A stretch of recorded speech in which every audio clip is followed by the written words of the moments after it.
ഷാജാൻ എന്താ സംഭവം? ഷാജാന് ഇവിടെ തൊട്ടടുത്ത് ഒരു 5 കിലോമീറ്റർ ചുറ്റളവിൽ എവിടെ എടപ്പള്ളിയോ അങ്ങനെ എവിടെയോ റൂം എടുത്തിട്ടാണ് നിൽക്കുന്നത്. മനസ്സിലായി? നാളെ ഇനോഗ്രേഷന് നമ്മൾ പോകുന്ന ഇനോഗ്രേഷന്റെ സ്ഥലത്തേക്ക് വരാനാണ് പ്ലാന്. അടൂര് ഇനോഗ്രേഷന്റെ വരാനാണ് പ്ലാൻ. ഞാൻ കേട്ടെന്ന് വെച്ചാൽ ഇവിടെ എടപ്പള്ളിയിൽ റൂം എടുത്ത് നിൽക്കുന്നുണ്ട്. ആടുന്ന് ഇവിടത്തേക്ക് വരാൻ 10 മിനിറ്റ് വേണ്ട. ഓക്കെ, 10 മിനിറ്റ് വേണ്ട.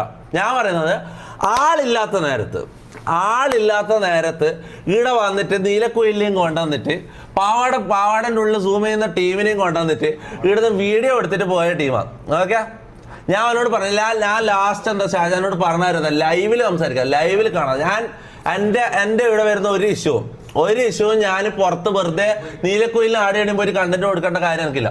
ഇവിടെ ലൈവിൽ തീർക്കണം. എനക്ക് കണ്ടന്റ് വേണം. മനസ്സിലാവും? ഇവനെ ഞാൻ തല്ലുന്നുണ്ടെങ്കിൽ അത് ലൈവിലായിരിക്കണം. മനസ്സിലാവും? ഞാൻ തല്ലൂല, അത് വേറെ കാര്യം. ഞാൻ ചെയ്യിപ്പിച്ചോളാം, അത് വേറെ കാര്യം. പിന്നെ വേറെ ഗസ്റ്റ് ഉണ്ട് നമ്മളെ ഷാജാൻ ഇന്ന് രാവിലെ മൊത്തം വന്നിട്ട് പുറത്ത്